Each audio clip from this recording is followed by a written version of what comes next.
God. And it is Sunday morning, day after the ass kickings have concluded. Let's just put it that way. Not quite the first round of the playoffs that we were hoping for. I had visions of exciting finishes, comebacks, great plays. They were great plays. They just all came from one side of the field generally. Notre Dame 27, Indiana 17 on Friday night. The game was not that close, and yet it was the closest game we had. Penn State 38, SMU 10, Texas 38, Clemson 24, Ohio State 42, Tennessee 17. Pretty much blowouts all the way. Special shout out to Cade Klubnik of Clemson, who almost single-handedly gave us at least some drama in the Clemson-Texas game by getting it to one score and then almost getting it to one score again in the fourth quarter. That's about all we got. And that ain't great. But blowouts happen. Happen in football, happen in every level of football. And I think the stats I saw, the average score during the 4-team playoff era of the semifinals, differential was 17.85. The last couple of days, it was 19.25. So not worse, but not great. Pat, your thoughts on 4 games of beatdowns? Yeah, I mean, it was a dud in terms of actual fan excitement. Just not very thrilling to watch. Games were out of hand quickly. One team looked overmatched and was overmatched in every game. I think we all went pretty heavy picking underdogs in this, and the underdogs didn't cover. They didn't come close for the most part. They all got smoked. So, it does happen. This is not a condemnation of the 12-team playoff. This is football, and this is the way things go. I would say home field advantage mattered a great deal, although it was very, very, very interesting where Ross and I were last night to see 35,000, 40,000 Tennessee fans in the stands and what that says about the state of both programs, I think, at least the fan state. But for the most part, what we got was the lowest seeded teams in this tournament looked like the lowest seeded teams probably should and would.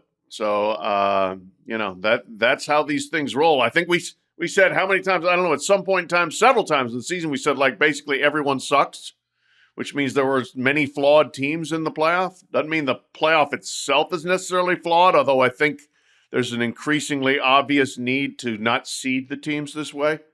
This was the lower end of the playoff teams were not great teams, and they ran into tough situations, and in various ways about it, got blown off the field. Yeah, the great thing about playoff expansion is that it allows more teams to compete.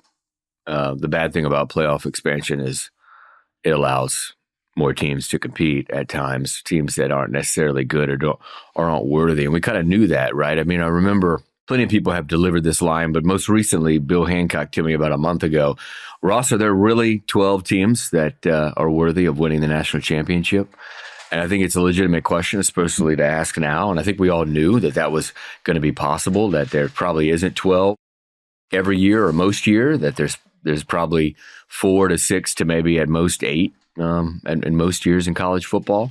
So, but it obviously gave us what I thought was the theme of that 30-hour span, which was, the on-campus games and the pageantry and kind of magic of being on a campus, especially, when the weather is like it was. I mean, I was at both games. I was at 2 games, Notre Dame, and then drove to Columbus. And, it's hard to kind of explain I tried in my story, but like it's hard to explain how really cool just the setting was in South Bend and the snow and all the students and the partying the night before and then leading up to the game. And it was just really cool. So that despite all the duds and the blowouts, us getting the first kind of historic on-campus playoff games were pretty incredible. But we always got to remember the semifinals. Dan mentioned the average 17, 18 point average there. There were 20 semifinals in the last 10 years of the 4-team CFP, and 14 of the 20 ended in at least a 2-score result, and 8 of the 20 were 3 touchdown plus results. So it does tend to happen, and not completely unexpected, although kind of expect a couple of these games to be a little closer. But again, the theme to me was how cool and awesome the environments were, and even the weather, which made it, I think, all the more interesting and all the more exciting. Yeah, so let's get to some different things that they can do, should do, whatever. I think, look, this is a small sample size. Do not overreact. I've been saying all along, almost with everything in college football, let it cook. It's been my thing, because stuff happens that you don't expect. And good, bad, some things are better, some things are worse. And so you don't want to make rash decisions on what to do if you're trying to, they just can't help themselves in wanting to fix things, right? We're fixers. People who run the sport like to fix Love things. to tinker, Dan. They just tinkering. They tinker. They have rules and make rules and meetings and Amelia Island and Dustin, and we got to have this. And it's like, listen to people complain about their tinkering. It's like, oh God, we better retinker. Oh, we got to tinker back. Look, it was what it was. All right, it wasn't great. But people like, that's it. Should just go back to 4. Like, look at, I was talking to Brett McMurphy before the game down in Austin, and longtime sports writer, college football writer. And he's like, people are complaining. He's like, this is like the Citrus Bowl got played, and you're complaining that it's not competitive enough. Like, who cares? You weren't watching. Like, what game at noon on December 21st were you watching previously that you lost? It was like the New Mexico Bowl. So just because SMU shows up in State College, and it's an incredible environment, I'll get to that in a second, and then they throw 3 interceptions in the first half and they aren't competitive and they're overwhelmed. Like, okay, you didn't lose anything. You just got a game that didn't turn out. But it wasn't like we took a playoff game away and said, let's get a worse of this game. You wouldn't even have known. SMU versus Penn State would have just played a game somewhere and you were like, oh, Outback Bowl. Okay. Let's start with the campus environments, though, before we start tinkering with what we would do, because we'll go along with it, right? But I would not overreact to anything. Let's just see how it plays out. Let's see how the second round plays out. The environments were, I think we can conclude 2 things. One of them, I have 2 conclusions, and we'll get to the first one later. I ain't seen anybody going, boy, we need more teams in here. There's more teams. You know what I wish we had instead of 4 first-round games is 8. Really would have loved to seen whoever was number 16 play Oregon yesterday. No. Okay. That I did not see. So that's probably what they'll do, but that isn't what I took from yesterday. Was, boy, we need more. There's just all these great teams outside the top 8 that are just really need a chance. It's not about deserving or whether you can win the national title, but you got to be competitive. And we didn't see competition from 9, 10, 11, and 12. The home environments also are complete winners. The seed in Notre Dame, Ross wrote a great story despite probably being hungover with Coach Dell from his night at the linebacker. Hey, $7 32-ounce beers, Dan. That'll do it to you. 32-ounce beers. That's not a beer. That's a small pitcher. Yeah. But God bless Yeah, it. but God bless Love the it. college pricing. Yep. Beautiful. Right? Yeah. Those would be $50 in DC. Yeah. Right. Yeah. So you guys still spent $100. That's what I'm worried about. I see the expense. Not quite. Coach Not Dell. quite. I just see Rodney Dangerfield, that scene in Rodney Dangerfield in Back to School where he's just chugging beers at a at the campus bar. It was such a cool scene though in there. For those who haven't been to the linebacker, for those who haven't been to the linebacker, it said, it's like it could be called a pretty quintessential college dive bar, and it's been around forever. And they have the Christmas lights hanging from the ceiling, and they've got this. It's so small. They've got the spillover of a tent alongside the bar that's somewhat heated. And we're just packed in there like sardines, and they're dishing out shots, and they're dishing out really cheap beer. And there were a bunch of Indiana fans in there too. And everybody was drinking and partying and hugging and high-fiving. And it was really cool. It was, and then outside, it was snowing, and it was 30 degrees. It was like, this is made for TV moment, and then of course it was on TV, and so it was really cool. It was a really cool scene, and I'm with you, Dan, on those two points that you made. Number one is I'm sure we'll see a push. We kind of knew this before this week happened, but I'm sure we'll see a push for more on-campus playoff games, and those who receive the bye as the top 4 seeds to be able to host a playoff game on their own campus. I mean, I was sitting with Pete Bavacqua, the AD at Notre Dame, probably 8 hours before the game started on Friday. And he looked out the window and pointed to the parade of people in the snow walking by with drinks and partying. He's like, "Yeah, we'll take the home game instead of having the first round bye," which Notre Dame is, for now ineligible for a first round bye given the format because they don't play in a conference championship game. So we'll take the home game. $40 million economic impact for the South Bend area. So that was really cool. So number one, we're going to probably see that. And number two, yeah, Dan, somebody who I like to think is of some importance in the press box whispered to me, maybe this will show everybody that we don't need to expand anymore. So just to recap, I should have set it up better. Ross took his father, Coach Dell, who's a longtime high school football coach down in the Gulf region of Mississippi, to Notre Dame. Did he come to Columbus with you too? Yep. Okay. Yep. Whole Dellenger boys weekend. So the hugging, I think you should let's not the drinking, the partying. I think let's not put on the record there was any hugging. Everybody's trying to stay warm, Dan. The college bar hugging is where I'm a little concerned what happened. I do love the thing about Notre Dame and that bar is there's a lot of campus bars and sports bars, and they're called like field goal or, touchdown, or it's like Notre Dame linebacker. Yeah. As the locals call it, the backer. The backer. Right. I got scolded by one of them for calling it the linebacker. He was like, no, it's the backer. Stonebreaker. Okay. What was it? Sorry. Was there a great player, Stonebreaker? Michael Stonebreaker, 1988 championship team. Greatest linebacker name other than Mike Ditka or whatever. He wasn't a linebacker, was he? He was a tight end. Stonebreaker, the linebacker. I love you. Name your bar. Linebacker. So good. Now it'd be like, speedy edge rusher.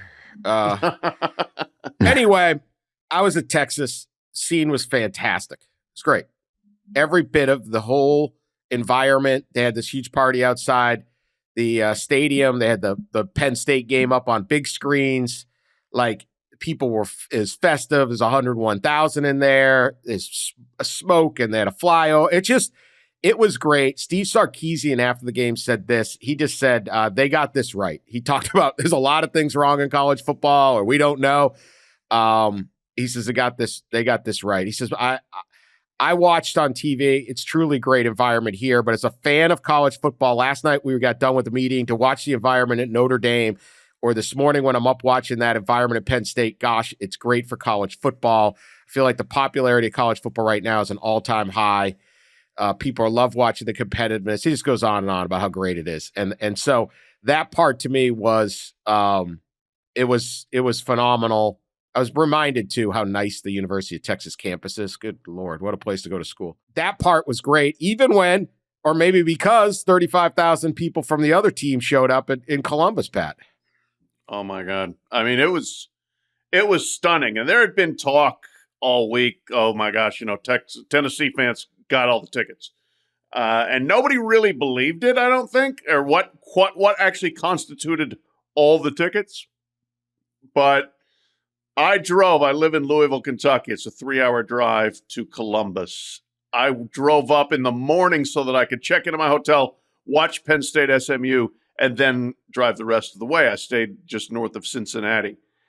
and there was a backlog of traffic outside Cincinnati. There often is, but this was unlike any I had ever seen, and almost all the license plates were blue Tennessee plates. They were coming. Right then and there, you're like, oh, this is going to be interesting. And get through Cincinnati, get on to 71 North, and it's all Tennessee plates. And you get to the Columbus City limit sign, and there's a big orange T on the sign. Somebody had pulled over and slapped an orange T on the sign. Get into downtown, and everyone on the street is wearing orange. Get close to the stadium, you figure, well, it'll eventually turn red. No, it didn't. And the Tennessee fans were there earlier than the Ohio State fans, who were not going to sit out in the cold to party. The Tennessee fans did not care. But then you get to campus itself, and there was a one stretch right outside the horseshoe, a stretch of 9 orange tents there. And they are playing Rocky Top the whole time. And they were the first fans into the stadium. And soon the Tennessee linemen all came out without their shirts on, and the place is roaring, and you're like, what is going on here? It was fascinating, and it did, as I said earlier, I think a lot about the emotional state of the fans of the two programs. Tennessee fans, who are incredible, were like super excited and like, hey, we can get tickets and we can get there. We can drive this, and they showed up. And then the Ohio State fans, boy, oh boy, if I'm Ryan Day, I'm sitting there saying, oh no, they're quitting on us. They bailed. They gave up home field advantage. They turned it into a neutral field. And the players, to their credit, and the coaches, to their credit, I mean, they blocked it out and came out and just stomped them right away. It was 21-0 after 3 possessions. But there was a message of some kind there that the fans were angry, apathetic, broken by the Michigan situation, but they did not show up for their team. They'll probably jump back on the bandwagon and have a ton of tickets for the Rose Bowl, but that was pretty wild to see. Yeah. Well, let's get to that. Let's go back to I've lost control of the pot already. I feel like SMU getting overwhelmed early. Also 102,000 showed up in the, on a December day in the middle of Pennsylvania. That's impressive.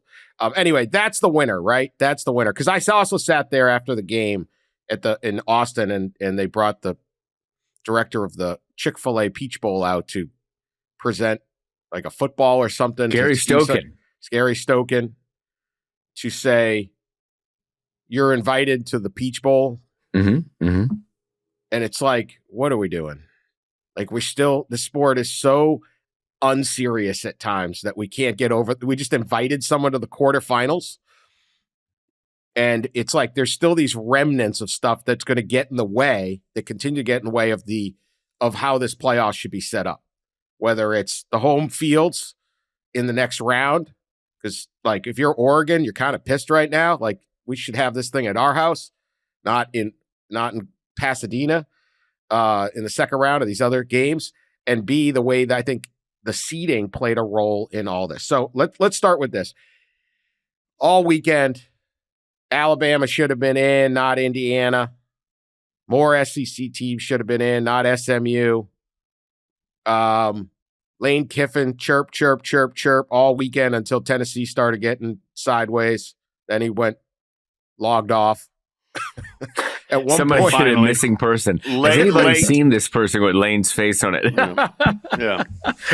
Lane was fighting with Dick Vitale, which is the funniest fight since Ryan Day and Lou Holtz. What is going on with these coaches? Things really went on a strange turn, Lou Holtz, with the Dick Vitale stuff. Dick Vitale's stop, because Lane was getting kind of personal. It turned to Indiana, you suck, and it's hey man, these are players. You're a coach, but whatever. Lane's doing his thing. Did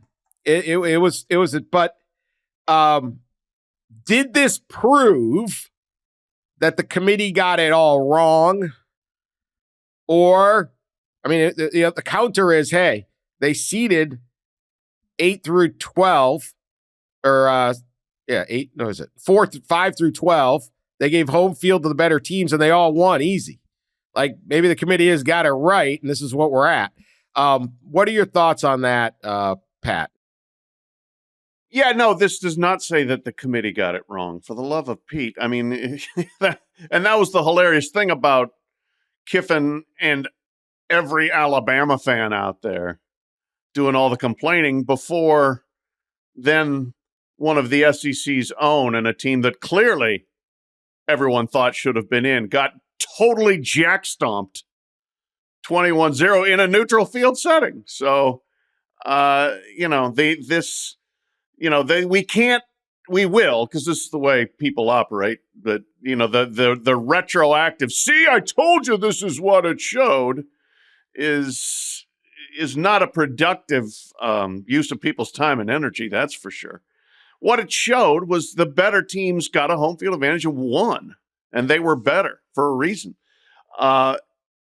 What would have been better is if the seeding had been according to the 4 best teams getting buys, and then the 5th through 8th best teams getting home field. And I think we would have had a couple of closer games. Probably still would have had a couple of blowouts. But this is not some indication that, the committee was terrible. No, it's an indication that the bottom 4 teams of this weren't as good as the others. So it was a fascinating kind of evolution of things over the course of 28 hours from Friday night through midnight Saturday. But to sit there, the amount of belly aching, this proves we should have a smaller playoff and all that. And that's to the point you made that earlier, Dan. You know what we would have had? Okay, so the top 4 would have been Oregon, Georgia, Penn State, Notre Dame, Texas, Penn State. Okay, fine. If that's it, those are your top 4. No, the point I'm trying to make here is that if that's the case, then okay, Ohio State goes and plays in a bowl game and everybody opts out. Penn State right. These games that we saw, we got to at least see the best players on these teams, on these really good teams play, as opposed to them going and playing in the Outback Bowl or the CarQuest Bowl or the Gator Bowl or whatever, and half the players not being there and the other half not really even caring. So, we at least got to see these teams play at full strength. We got to see the best teams, even if all of them are not great, play at full strength in games that meant something. Yeah, we're going to end up with 4. Everyone's like, we only need 4. You'll get there. We're going to get to 4. There's going to be 4 teams, and maybe it's Oregon, Georgia, Texas, and Penn State. Maybe that's it. Maybe it's Ohio State and Notre Dame slip in there. That's probably what we're talking about. People go, there's only 6 good teams. Okay, well, I just named them. Yeah. At least you have a chance. Mm-hmm. Right. Yeah, at least the Boise's, Arizona States have a chance, right? I mean, just like the SMUs and Clemson had chances. And for that matter, Tennessee as a 9 seed had a chance. And that's when I look forward to the quarterfinals. Obviously, you've got a titanic matchup with Oregon and Ohio State. And the first thing people say is, how the hell did this happen? And it happened because of the rule that we've talked about quite a bit that I wrote about last week from my interview with Greg Sankey in Las Vegas is this bye rule that gives only the conference champions are designated for the top 4 seeds in the bye. And it does throw off the seeding, right? Because you'd have, Ohio State was ranked number 6 by the committee, but it's seeded 8th because Boise, number 9 rank, and Arizona State, number 12 rank, got the 3rd and 4th seeds because of that rule. And that is the rule that I would imagine will come up in January when the CFP leaders do meet around the national championship game in Atlanta. But to change the rule for next year, any format rule, it takes unanimity. And I don't know why everybody would vote for that, but maybe they will. Maybe we'll get an immediate change in the format. But that is, of all the changes that probably need to be made, I think most people would point to that one. It would have been it. I understand why that rule is in there, right? It's an incentivized conference championship games, incentivize winning your conference championship because you get the bye, not just automatic bid, but you get the bye. The problem, as we've discussed plenty here, is that rule in this format was made when there are 5 fairly even power conferences And now there are 4 not even at all power conferences. And the schedules are too big. And so you get Indiana, SMU. I mean, but there was nothing you could take. So you sit there and say, well, look, Indiana didn't have to beat a ranked team. They're in the playoff. Neither did Texas. They won. So-and-so's coming off a loss in their conference championship game. SMU's coming off the conference championship game loss. Should they really be in? Well, Penn State was too, and they won. 3-loss teams should get in. Well, Clemson was a 3-loss team. Like, you can't really take it. You can pick and choose. The 3 and 4 with Boise State and Arizona State, and we have talked about this before. We identified this early, but it screws up the first round and the second round. And that's really the problem, because now Boise State and Arizona State might go out and win, but they're both double-digit underdogs in their games. But what we would have gotten, and I'm just going to go real basic here. Arizona State, Notre Dame would have been a playoff game. Depends how this works out, but Alabama at Ohio State, maybe that's no different than what Tennessee just dealt with. Clemson at Tennessee, which, the Tennessee got, no one's going to cry. Tennessee deserves a whole lot, but they got a hard draw for a team that should have been hosting. All right. So let's say they get, what did I say? Clemson in Neyland. That's a different game. And then Boise State, Indiana. Maybe that's it. Boise State. Maybe it's not. I don't know. It depends if you give home field, whatever. But could Indiana have a really good playoff game with Boise State? Yeah. Were they ready for Notre Dame? No. So you would have gotten better games, and then you wouldn't have had this weird deal where Penn State and Texas get better draws than Georgia and Ohio State. Georgia and Oregon. Right? Oregon and Georgia won the SEC and Big Ten championships. They have a harder path on paper than the teams they beat, Texas and Penn State. And this is all neutral site. Is this a different game if Penn State has to go to Boise, Idaho for the quarterfinal? Yeah. Now maybe it's not a 14-point spread. But when you're playing neutral site, okay, is it a different? So you've unrewarded that type of stuff. So there's just a lot. There's a lot there when you mess that seeding deal up, and you have a guy handing over a football saying you can come now to Atlanta. And it's like, well, why do we do that? Well, that's because we always did that. Well, who's this guy? Well, he's a guy who's made millions of dollars running a single bowl game, or he's got a preseason game too. But, well, why does he get to do that? Because that's what they always did. Because isn't there a perfectly good stadium in Tempe, Arizona that would provide an environment like we just had? Yeah, but we'd much rather play this in Atlanta. Let's have Arizona State and Texas play in Atlanta at one. But wait, that doesn't make any sense. Well, it doesn't. But yeah, but we got to take care of this guy. Like I watched this thing going. Steve Sarkis is like, this was unbelievable. On campus for college football is this has just been great for the sport. Everything great. Thank you. We're really looking forward to coming to Atlanta. And it's like, why are we going? He didn't even say anything. He just took the football. But it's like, why are we doing this? Why are we doing this? It's counter. And this is where we're unserious. Like, well, why do we have to reward conference champs? Because we just do, but you could reward them with home games, and there's just other ways to do this than what we're boxed in. It's like they're running a 3-legged race here. And this is big, big business now. It's not quirky. It's big business, and you're going to get criticized. And look, you can say, hey, we want to expand to 16. Which TV network is going to sit there and go, boy, I'm dying to roll out tons of money for 4 more of what we just saw?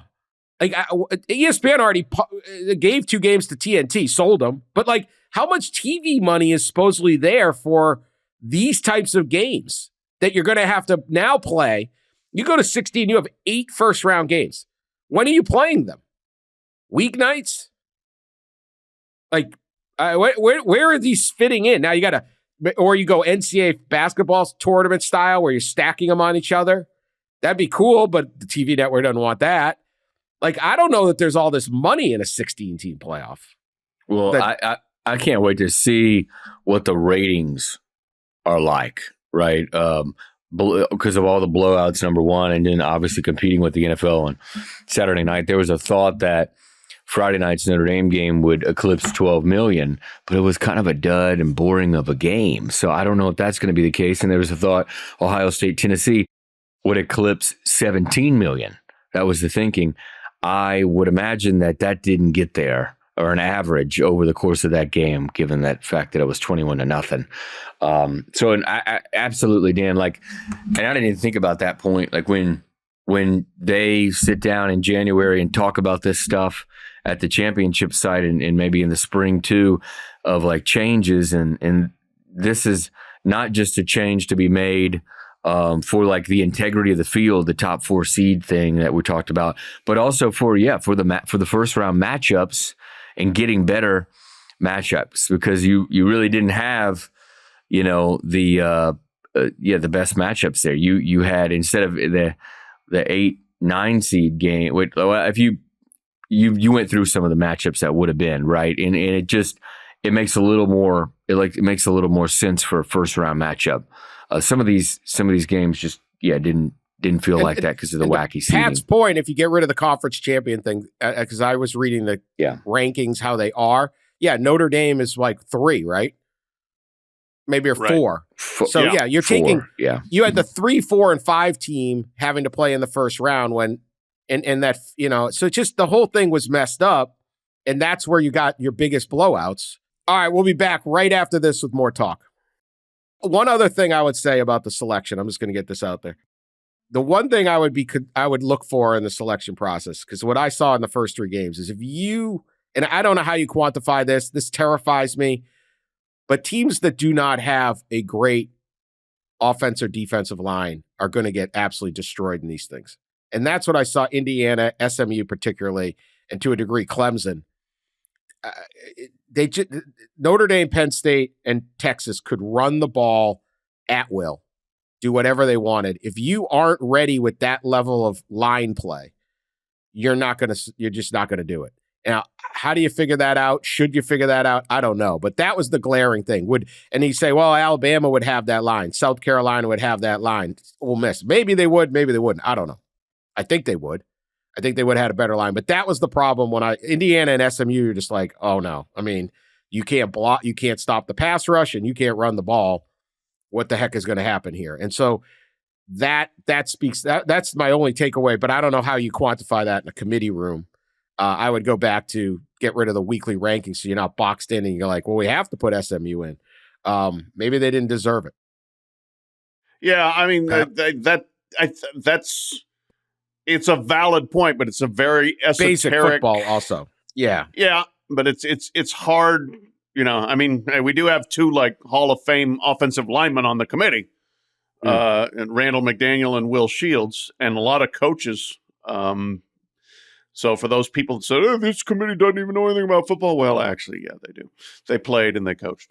But, I get the point, but if you start seeding or selecting based on, this offensive line is good and that one isn't, that's tough to do.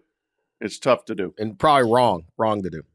Yeah. Who really knows? I mean, it did show up on the field. You're absolutely right. I mean, SMU couldn't handle Abdul Carter, and Indiana's offensive line, which really that was obvious all season. Indiana's offensive line, how Indiana won 11 games with that line is incredible. With that line and no explosive players, to me, out of the teams that got blown out, Indiana I thought looked the most flawed, more than SMU. SMU had one guy at a quarterback who melted down.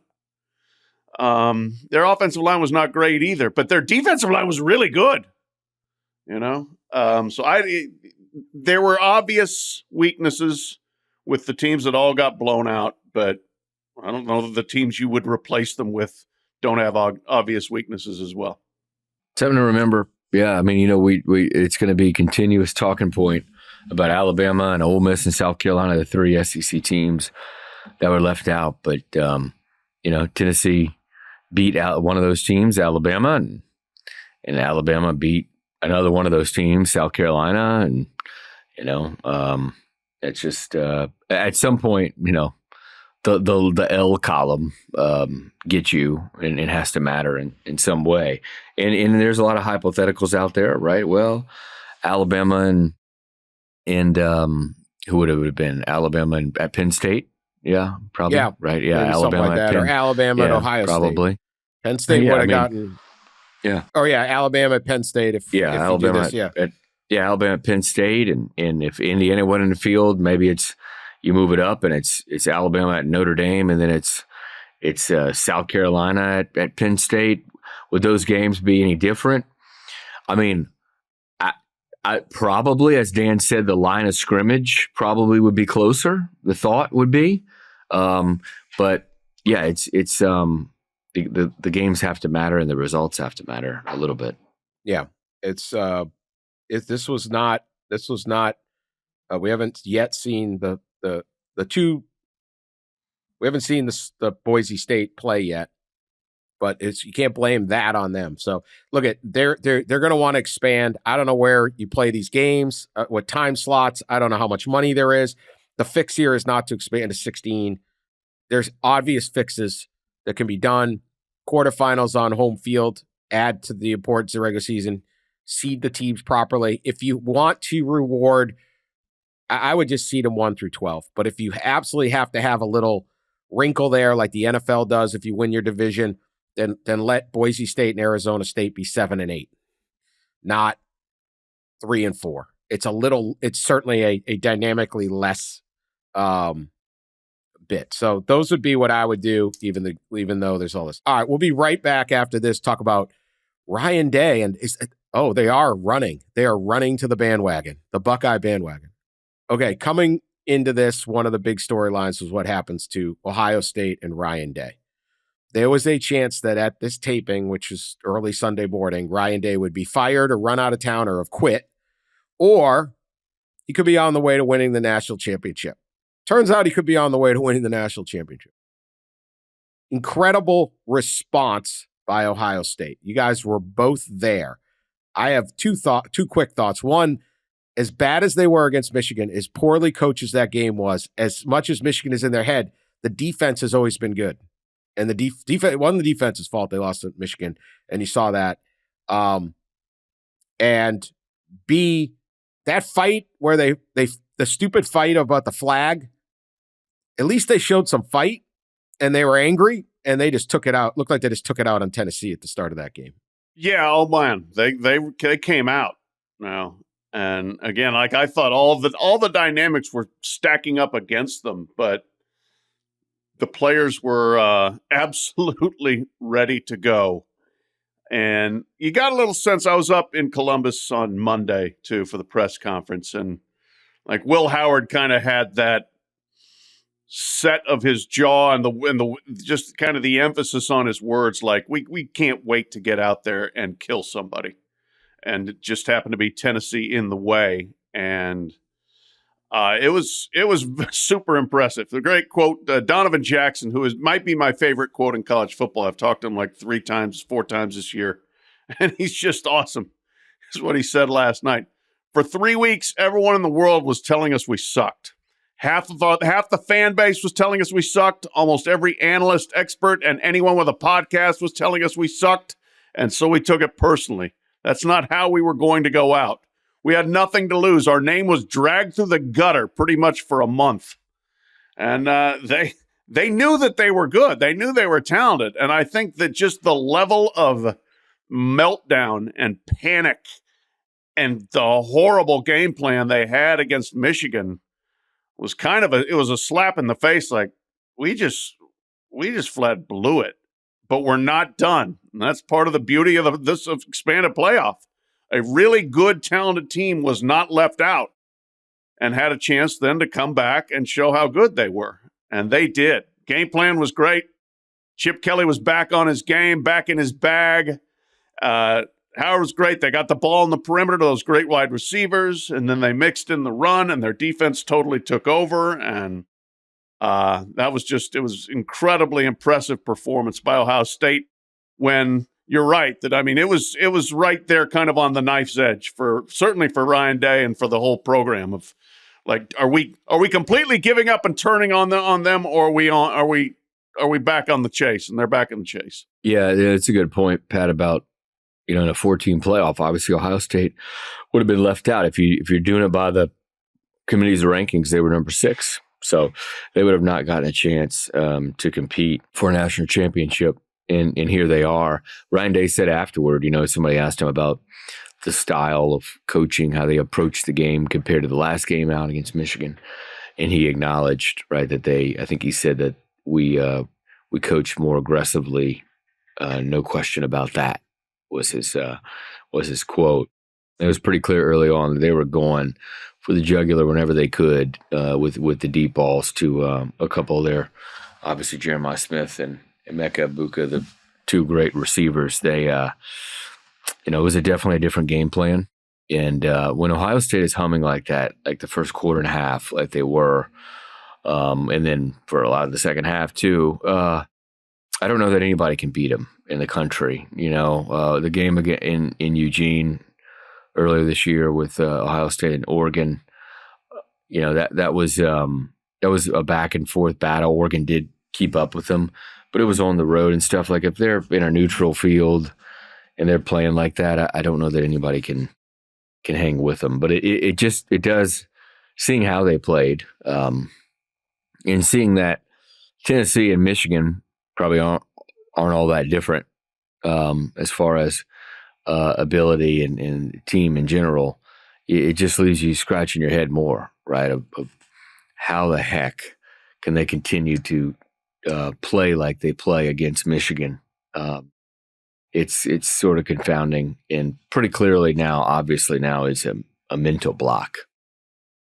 Yeah, they mentally decided to run it right at Mason Graham, and poor Tennessee didn't have that luxury.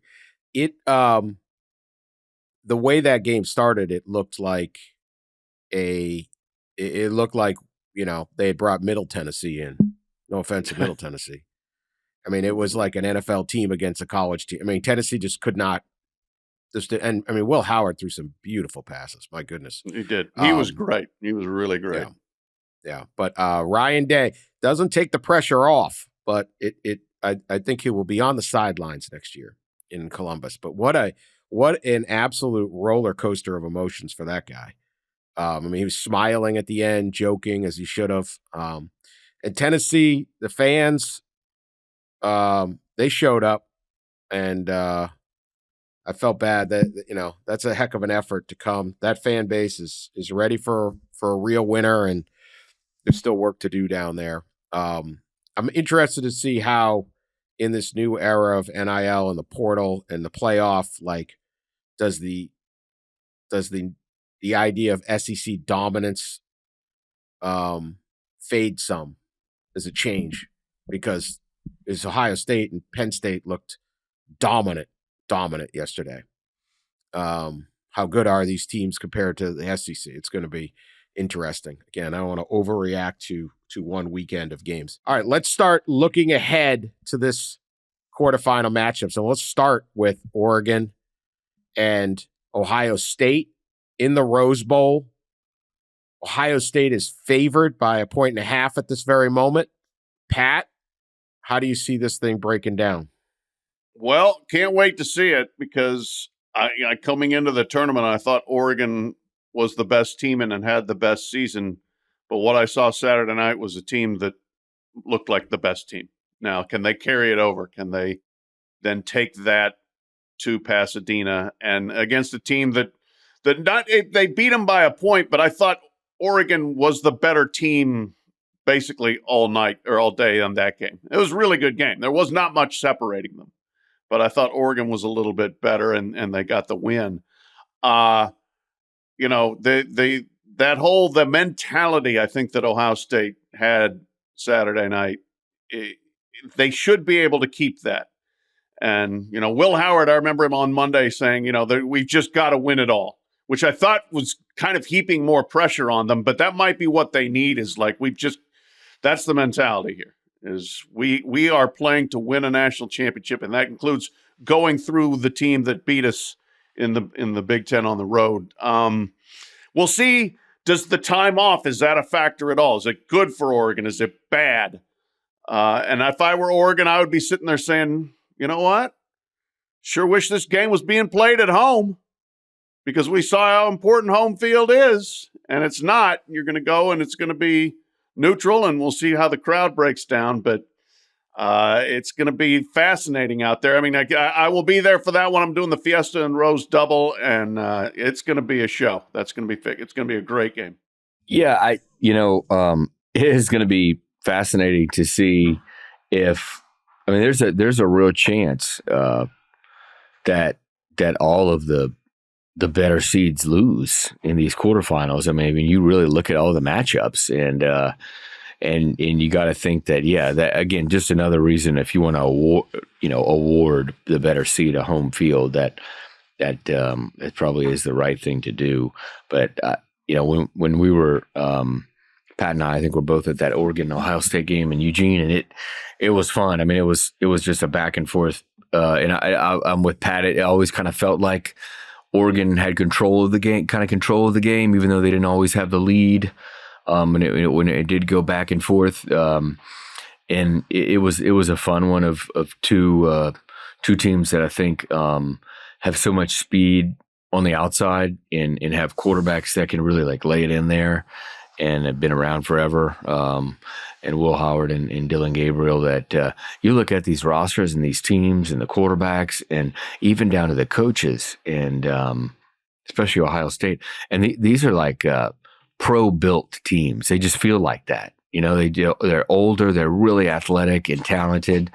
And it feels like we have the best two teams in the country, the most talented teams in the country meeting in the quarterfinal. But one, that's what happens when, as we talked about with the seeding, but two, that's also what happens when one of those teams chokes against its biggest rival. So that also happened too. But should be an awesome one. I'm sure the Rose Bowl is quite giddy. The Rose Bowl, Dan, not going quietly into the night. Nope, here we are, Ohio State, Pac-12, Oregon meet for this huge matchup. When in the sunset will happen, Dan, promptly at 5 p.m. Behind the San Gabriels. Yeah, that's nice. That's nice. Now Oregon got screwed with this. They did. This game should be in Eugene, and they got to play Ohio State. Ducks did. They won 13 games, and this is your fate. Neutral site, Ohio State. Texas is the betting favorite right now to win the championship because of the road they have. But to me, whoever comes out of the Rose Bowl is the favorite to win the national championship. Everyone else got to beat them. Remember, that game in Eugene came down to Will Howard. If he gets into a slide 1 second earlier, Ohio State might win the game. They got a field goal. We'll see. But that's how close that game was. But Oregon should sit around right now going, this stinks. This game, we should get some. We got nothing out of this. We went 13-0, and our fate, because we got to placate the bowls, and because we got this old conference championship, needs to be in the top 3-4. We get a loaded Buckeye team. Not fair. All right. Georgia, Notre Dame, Sugar Bowl. This is a nice game. It's a nice game. Georgia's going to be without Carson Beck. Georgia is a 1.5-point favorite in that game. Notre Dame started as a favorite. Immediately, everyone started hammering Georgia. So yeah, I'm kind of surprised Georgia's favored without Carson Beck. I just think that's the quite literal game changer there. We'll see. Gunnar Stockton, they've got a few weeks to coach him up. That's the advantage there to not having a first-round bye, is if you've got a major injury and you've got to get somebody else ready to go, they can do that. But it's a tough spot for a guy who's played one half of meaningful football and at times was pretty good, but also threw an interception that nearly cost him the SEC championship.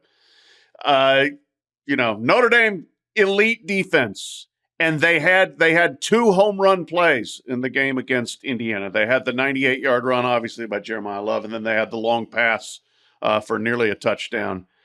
And that's one thing. This Notre Dame team has a little extra big play ability, more than it's had in recent years. Riley Leonard is a good player, and he's dependable. He's not going to have a game, I don't think, like Will Howard had, where he's going to throw for 330 and just carve you up. That's really not how he plays. But it's a great matchup of brand names in a big-time setting. I'm excited for that, but I'm kind of surprised right now that Georgia's favored.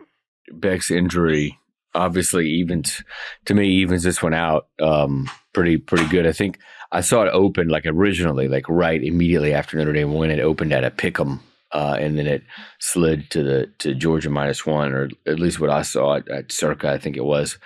But because it does, I think the Beck injury does seem to even this one out. I agree with Pat that this Notre Dame team has a little more explosive kind of weapons than the ones in the past, but it's kind of a low bar.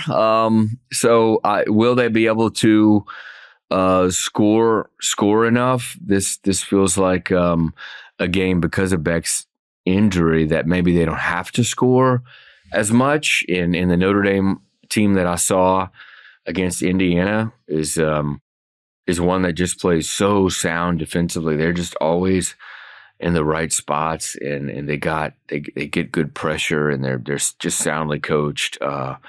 This feels like an old-fashioned throwback Sugar Bowl with these big brands in a low-scoring game where one big play will change the entire outcome. Chick-fil-A Peach Bowl, Arizona State is the 4 seed. They will play the 5 seed Texas in Atlanta. Texas is a 13.5 point favorite in this game so far. They looked very good in Austin yesterday. It was impressive. 292 yards rushing. Jaden Blue got loose. This is a kid that had fumble issues and some reliability issues during the season. He went off against Clemson. TD runs a 77 and 38. They just dominated the line. Clemson only had 76 yards rushing. If it wasn't for Cade Klubnik, they were going to get absolutely smoked in this game. Very impressive performance by Texas. I thought, that there was a little question. Could they hadn't beaten a ranked team? How good is Clemson? I don't know. But this was they did to Clemson what a good team would do. So they're rolling in, and I guess my question is, I talked about, do you have the line play to win in the playoffs? I don't know if Arizona State does or doesn't. We're going to have to find out, but that's really where that betting line is. This feels a little bit more like a first-round matchup than a quarterfinal after we just talked about 2 games, Ohio State, Oregon, and Georgia and Notre Dame, that felt like semifinal games, if you will. So what happens here, Pat? Yeah, I think that's the challenge for Arizona State is, can you show that you can hang on the line of scrimmage against a team that run blocked extremely well against a bad rush defense for Clemson. We'll say, I mean, it's a very uncharacteristic Clemson rush D. That was the weak spot all along, and boy, did Texas exploit that. And then Texas's ability to stop the run, rush the passer. Cam Scatteraboo, can they win a strength-on-strength matchup? Can you run between the tackles at Texas and get away with it and live? That's going to be big there. I think Texas deserves to be a solid favorite. 13.5, 2 touchdown favorites, a lot. That's a lot. But, we'll see. That Texas is very good when they're very good, but then they often let teams into games, as they did against Clemson. It was a 1-score game in the fourth quarter. That was our one shining moment of actual interest, fan interest. And they couldn't put away A&M very well. They had a chance to beat Georgia, and they didn't do it in this championship game there. So, you let Arizona State hang around, that game could get very interesting, I think. Texas hasn't given up a whole lot of rushing this year, and that obviously is what Arizona State leans on. Scatteraboo, I think they're top 10 in the country. Texas is rushing defense, only like 100 yards a game they give up. So on the line of scrimmage, they'll have the advantage. Like Dan said, all these blowouts, part of the reason I think was probably because of the line of scrimmage. Now this one obviously is, in a climate-controlled environment inside, and you do wonder how that impacts the game. that's something we didn't really talk about. We talked about the weather of the first round, but like, how much were these games impacted by the weather? And you will hear, Dan, your favorite folks at the Bowls, say, that, hey, we provide a temperature controlled indoor environment where the best team, wins, and no team necessarily has the exact advantage. So we'll see if that can help the Sun Devils out. That's nice of them. It's really a nice service they provide for quite a fee. For quite a fee. But it is nice. All right. Fiesta Bowl. This is going to be played on New Year's Eve. Penn State, Boise State. Boise State's worked some magic down there in the Fiesta Bowl. Now, Boise State was the 3 seed, so they got to choose their bowl site. That was the one thing you get to do. That's why Boise State said, we'll go to Arizona. That is why a team from the Phoenix area, from Maricopa County, has to go to Atlanta while we play another game in Maricopa County. Again, this is that you mentioned this thing that was it Nate Bargatze? Yes. That comedian, yes. Right. Yeah. I will. Yeah, he does George Washington. Yeah. We will have a team from Arizona in the playoff and a game in Arizona. Arizona State will play in that game. No, they will not. Why? What? No one knows. Yeah. Nobody knows. Nobody knows why. We're going to haul their fan base all the way to Atlanta because you got to understand these guys in these Blazers. And yeah, all right, whatever. Penn State, I would have wished this was in Boise, Idaho. I just wish this was in Boise, Idaho. But I'm sure that Penn State is not so excited for that. So James Franklin, much like Notre Dame, hey, nice win over SMU. You need to win a big game. Beating SMU in a playoff game is a big game. You ain't done yet. And you got to beat Boise State now. You're 10.5-point favorites. Boise State's got Ashton Genty. Do they have enough to compete with a stacked Big Ten team? We're going to find out. That's the question. They have the best individual player still in the playoff, I think, in Ashton Genty. But does he have enough surrounding cast? I think Boise's been able to develop a full offense around Genty, but this is a whole different animal in terms of defensively what they're going to be facing. Abdul Carter, unbelievable, unblockable by SMU. Yes, but no, Abdul Carter, just absolutely potential game wrecker. We saw SMU had no idea how to block him, and I think a lot of other teams have had that difficulty as well.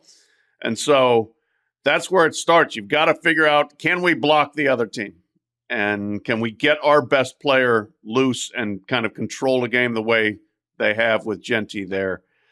Penn State looked very, very good, and I would say that deservingly is a solid favorite here. But we'll see if Boise can conjure up some of the old Fiesta magic, Dan, from 2007 when they went Statue of Liberty to beat Oklahoma down there.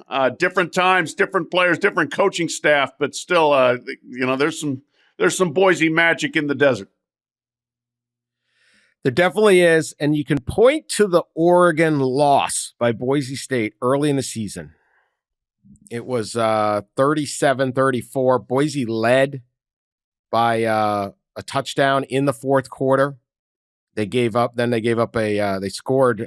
Genty scored to make it 34-27, and then they gave up a kick return to Noah Whittingham that went like 100 yards to tie the game, and then Oregon won it in the end.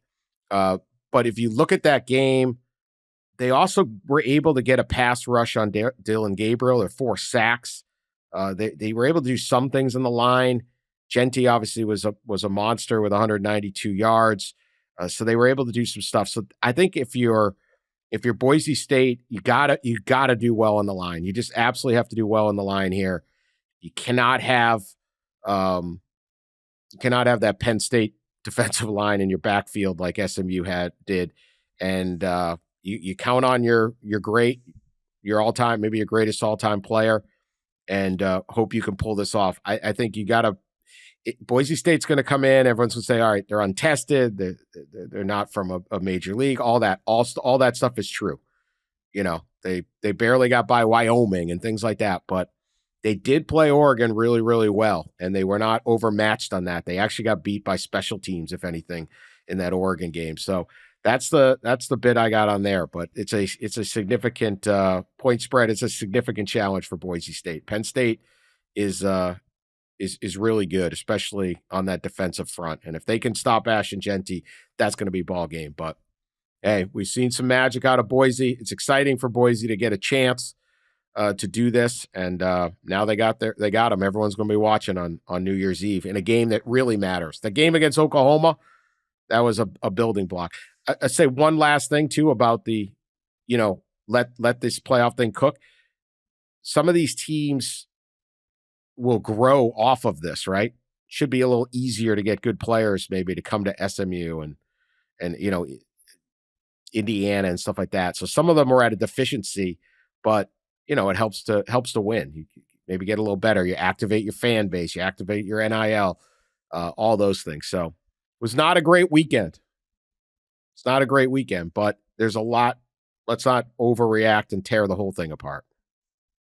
Yeah, boy, the overreactions were just flying everywhere. We'll hope that cooler heads can at least step back and assess and say, you know what, this was a better playoff than we've had.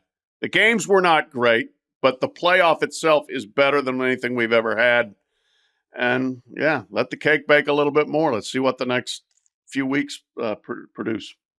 They will hold on to bowl games till you got to pry them out of their dead hands, right? Yeah, but they'll switch a playoff system that's it. Yeah, but we still got to keep the old Peach Bowl involved. That's right. That's right. Greg Sankey sat there.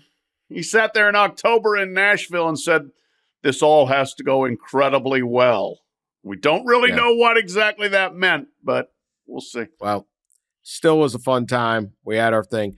We'll be back. We're going to do one pod this week, early in the week, get you guys through Christmas and all of that. And so we'll be back early in the week with our next show. But appreciate you listening and sharing us on social media, telling your friends about us. We will talk to you later.